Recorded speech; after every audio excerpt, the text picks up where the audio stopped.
सभी को प्रणाम साथियों। मैं हूं आचार्य आदित्य कुमार शास्त्री और मित्रों स्वागत करता हूं आप सभी लोगों का अपने इस वीडियो में। मित्रों, आज जिस विषय पे हम लोग चर्चा करने के लिए उपस्थित हैं वो विषय बड़ा ही रोचक विषय है और बड़ा ही महत्वपूर्ण विषय इसलिए हो जाता है क्योंकि आज की जनमानस में जहाँ सोशल मीडिया का ज़माना है, जहाँ आज घर बैठे ही हमें वेद शास्त्र उपनिषद आरायण स्मृतियाँ सारी चीज़ों की जो है एक क्लिक करते ही जो है हमें सारी चीज़ों का जानकारी उपलब्ध हो जाती है। तो साथियों, इस समय एक मन में द्वंद्व, एक मन के अंदर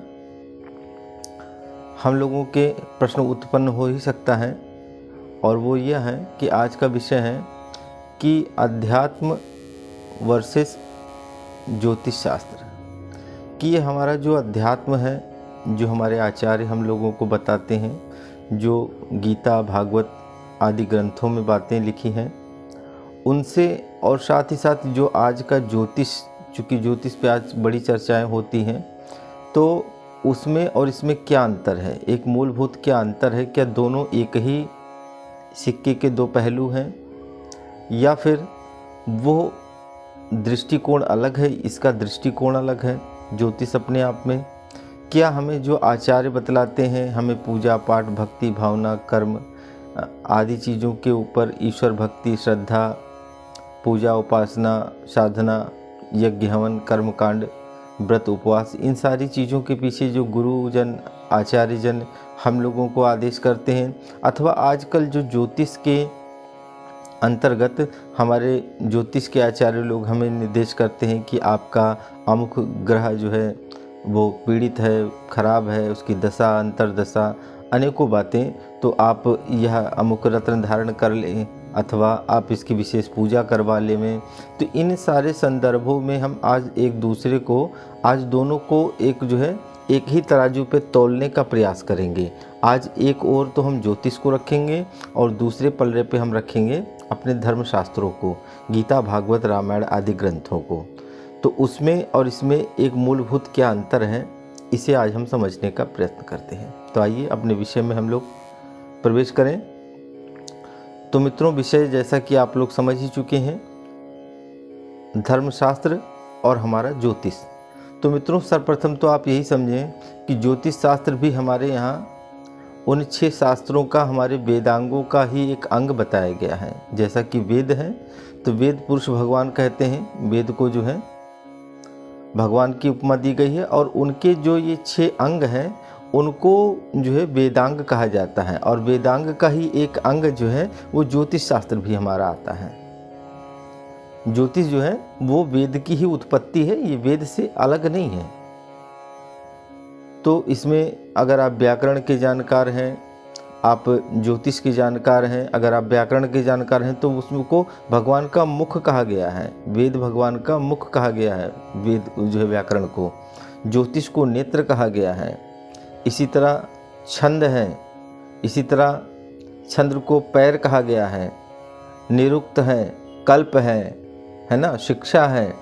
तो ये जो 6 शास्त्र हैं इनको भगवान के कोई नासिका है, कोई हाथ है, कोई पैर है, कोई जो है दृष्टि है, कोई मुख है, ऐसे 6 अंग बताए गए हैं। और कहते हैं कि जिस प्रकार ऊपर सीढ़ी से चढ़ करके और ऊपर जो है पहले दरवाजे पे पहुंचा जाता है तो उन सीढ़ियों को पार करना होता है। तो इसी प्रकार जो वेद के पाठी लोग हैं वो वेद को पढ़ने से पूर्व इन शास्त्र ग्रंथों को पहले वो जो है चल करके जाते हैं, है ना। वो हमारे 6 शास्त्र अलग हैं, वेदांग अलग हैं, है ना। और इन 6 शास्त्र और वेदांगों के बाद में फिर हमारे 108 उपनिषद आ जाते हैं। उपनिषदों के बाद में श्रुतियाँ आ जाती हैं, स्मृतियाँ आ जाती हैं, और इसके बाद फिर जो है हमारे 18 पुराण आ जाते हैं। तो हमारे भारतीय संस्कृति और भारतीय सनातन परंपरा ये बहुत गहरा विज्ञान है, हम उधर नहीं जाएंगे, हम तो अपने उसी विषय को लेकर के आते हैं। तो मित्रों, जैसा कि एक तो प्रश्न यही था कि ज्योतिष शास्त्र और हमारा धर्मशास्त्र, तो मित्रों दोनों एक ही सिक्के के पहलू हैं, ये अलग नहीं है, बिल्कुल भी अलग नहीं है, है ना। आप चाहे अपने गुरुजनों की बातों को मान करके उनके बताए मार्गदर्शन पे चलें, अथवा किसी ज्योतिष के आचार्य से उनकी बातों को श्रवण करके और उनके बताए मूल सिद्धांतों पे आप चलें, बात दोनों एक ही है। क्योंकि ज्योतिष भी हमें जो है ना, ज्योतिष भी हमें लेकर जो चलेगा, क्योंकि वो भगवान के नेत्र हैं, तो वो लेकर के नेत्र जब हमारे जागृत हो जाएंगे तभी हम वेद भगवान के दर्शन कर पाएंगे, है ना। तो वो भी लेकर के जिधर की ओर हमें यात्रा कराते हैं, वो किधर की ओर लेकर के चलते हैं, वो भी हमें धर्म की ओर, अध्यात्म की ओर, ईश्वर से जोड़ने का काम करते हैं। ईश्वर से जोड़ने का ही काम करते हैं। ये ज्योतिष शास्त्र भी कहीं ना कहीं ये हमारे पीड़ा का, हमारे पतन का, हमारी परेशानी का, हमारे जो है तकलीफ़ों को दूर करने का काम तो ये ही है। इसे सिर्फ हम देख सकते हैं, इसे जो है डायग्नोस कर सकते हैं, अपनी परेशानी को देख सकते हैं, पर समाधान तभी हमको प्राप्त होगा जब हम जो है तराजू के दूसरे पलड़े की ओर हमें जाना ही पड़ेगा। कहाँ? अध्यात्म की ओर, गीता भागवत रामायण की ओर, भक्ति की ओर, दया की ओर, करुणा की ओर, दान की ओर, पूजा पाठ, यज्ञ हवन, जप तप, उपवास, उन सारी चीज़ों के पास हमें जाना पड़ेगा। पर देखना इधर से होगा, देखना यहाँ से शुरू करेंगे तो दोनों का आपस में कहीं भी विरोधाभास नहीं है, कहीं भी एक दूसरे के प्रतिद्वंदी नहीं है, कहीं भी एक दूसरे से ये जो है विलग नहीं है। एक ही सिक्के के दो पहलू हैं, एक ही गाड़ी के दो पहिए हैं, ऐसा हम लोग समझ सकते हैं। अब सिर्फ हमें क्या है कि अगर हमारी श्रद्धा, हमारी विश्वास, अगर हमारी ईश्वर भक्ति में है, हमारे अंदर प्रेम है, करुणा है, दया है, भक्ति है, भाव है, वो सारी चीज़ें हैं जो आचार्य हमें बतलाते हैं, तो हम ज्योतिष को यदि नहीं भी उस पहलू को देखते हैं तो भी कोई फ़र्क नहीं पड़ता है। क्योंकि आगे हम आप लोगों को बतलाएंगे, एक एक ग्रहों को हम अपने उन चीज़ों से जोड़ करके आपको दर्शन करवाएंगे कि जो ग्रह, 9 ग्रह हमारे यहाँ हैं, तो वो हमारे धर्मशास्त्र के अनुसार हमें क्या प्रेरणा देते हैं, उस पर अभी हम लोग चर्चा करेंगे। तो मित्रों क्या है कि हमारे आचार्य के पास भी, हम अपने गुरु के पास भी जाते हैं तो उनसे अपनी परेशानी बताते हैं, अथवा इस जीवन के उन्नति का मार्ग पूछते हैं। हम ईश्वर से मिलन की बात अगर पूछते हैं तो वो गुरु हमें जो है किसी न किसी मंत्र से के माध्यम से उस देव सत्ता से हमें जोड़ने का प्रयास करते हैं।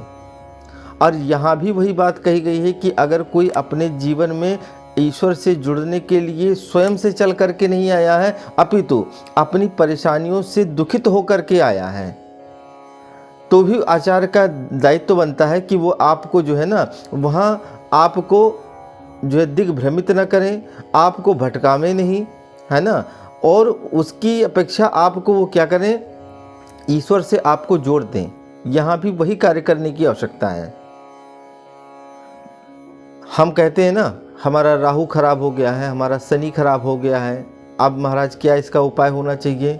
आचार्य बतलाते हैं, हनुमान जी की आप उपासना करो, आप दीपदान करो, वहाँ जा कर के आप हनुमान चालीसा का, सुंदरकांड का पाठ करो।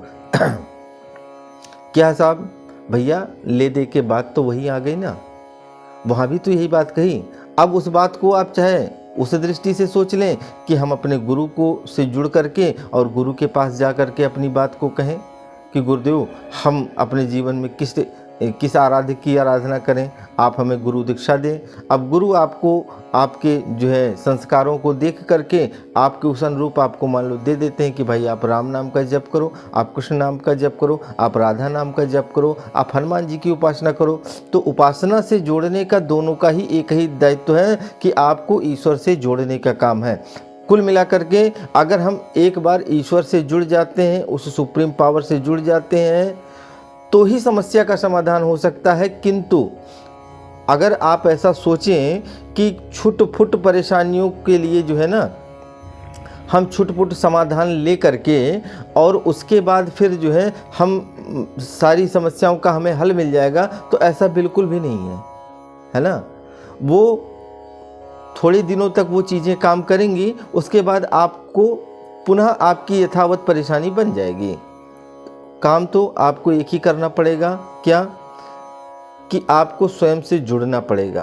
ईश्वर से, अध्यात्म से, ज्योतिष के माध्यम से अथवा धर्म अध्यात्म के माध्यम से। दोनों का माध्यम कुछ भी हो सकता है, पर एम, लक्ष्य, टारगेट एक ही है, क्या? ईश्वर से जुड़ना। यही हमारा ज्योतिष शास्त्र भी हमें बतलाता है, यही हमारा धर्म शास्त्र और हमारे जितने वेद, पुराण, शास्त्र, उपनिषद हैं वे सब एक ही ओर, एक ही दिशा में, एक ही ओर हमें जो है अग्रसर करते हैं। क्या कहते हैं? वो यही कहते हैं भैया ईश्वर से जुड़ना है, ईश्वर से जुड़ जाएं। अगर ईश्वर से जुड़ गए मित्रों तो वो शनि की दशा भी हमारे लिए विपरीत फल नहीं देने के लिए आएगी। और यदि शनि, अगर हम ईश्वर से नहीं जुड़े मित्रों तो हमारे पास सब कुछ होते हुए भी जीवन अभाव युक्त महसूस होगा। हमें एक भीतर से कमी, एक जो है एक रिक्तता का महसूस होगा कि हमारे पास सब कुछ होकर के भी हम भीतर से खाली हैं। क्यों? क्योंकि वो आत्मा की जो खुराक है, आत्मा का जो संबंध है ना, वो अपने अंश से मिलने के लिए उतावला होता है। और जब उससे वो एक बार जुड़ जाता है ना तो उसको भीतर की जो है संतुष्टि मिलती है। तो मित्रों आज ये विषय चूँकि बड़ा ना हो जाए इसलिए हम जो है अपनी बात को यहीं विराम देते हैं। आगे हम इसी विषय पे आगे चर्चा करेंगे। ज्योतिष वर्सेस अध्यात्म को हम जोड़ करके आपके बीच में परोसने का प्रयास करेंगे। तो आप लोगों से निवेदन है कि इस विषय को ध्यानपूर्वक स्वयं भी सुने और औरों को जो ज्योतिष में के प्रति जिनका दृष्टिकोण दूसरी तरह से है उनको इसका यथार्थ स्वरूप दर्शन हो और लोग समझ पावें कि ज्योतिष दरअसल कोई ऐसा दर्शन नहीं है, कोई ऐसा विज्ञान नहीं है कि जिसके माध्यम से हम जो है छोटे मोटे उपाय कर लेने से और सारी समस्या का हल हो जाएगा। नहीं, ज्योतिष शास्त्र भी वही काम करता है जो अन्य धर्मशास्त्र हमारे करते हैं, ईश्वर से जोड़ने का एक माध्यम है। तो आपसे निवेदन है कि इस हमारी यात्रा को औरों तक शेयर करें, लोग इस विषय को जाने समझें और उसकी वास्तविकता से वो परिचित हो पाएँ और स्वयं में क्या हमें निर्णय लेना है कि किस पथ पे चलना है इसका भी हम स्वयं ही जो है उत्तर दे पावें और स्वयं ही विचार कर पावें। तो आशा करता हूँ मित्रों आज का ये विषय आप लोगों ने ध्यान पूर्वक सुना, समझा, जाना होगा और इसी प्रकार के अन्य विषयों की जानकारी लेकर के हम आपके बीच में उपस्थित होते रहेंगे। तब तक के लिए अपनी वाणी को ही विराम। सभी को सादर प्रणाम।